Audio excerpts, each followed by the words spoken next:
আসসালামু আলাইকুম। আমাদের কাগজি লেবু গাছটা দেখেন কত সুন্দরভাবে অনেক নতুন নতুন পাতা ছাড়ছে।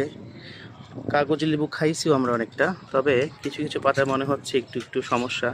তো ওইটার জন্য আমরা প্রাকৃতিক ভেষজ অনুযায়ী আমরা এক ধরনের কীটনাশক বানিয়েছি। এটা বানিয়েছি হচ্ছে একটু হলুদের গুঁড়া, একটু সাবান মিক্স, আর হচ্ছে প্রয়োজন মতো যদি আপনি পারেন একটা ওই যে কী বলে ওটা, লবণ, এক ধরনের ইপসম সল্ট, মাটির খাবার ওইটা।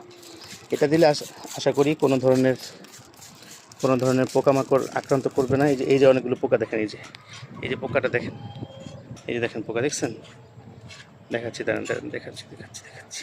এখন বুঝতে পারতেছে না, অন্য জায়গায় বসছে। এই যে দেখেন, এই যে দেখেন, এটা কিন্তু ফুল ফুটে দেখছেন।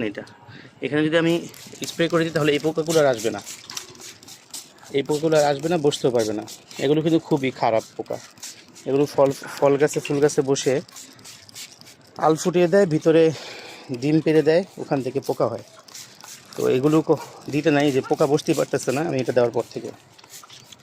এই যে দেখেন, এই যে পোকা দেখছেন, এই যে এগুলো কিন্তু অনেক ক্ষতি করে। হ্যাঁ, এগুলো এগুলো দিয়ে রাখলে সপ্তাহে 2-1 বার করে দিবেন, দেখবেন যে আর কোনো পোকা টোকা হবে না, বা পোকা এরকম আপনার ফসলের কোনো ক্ষতি করতে পারবে না।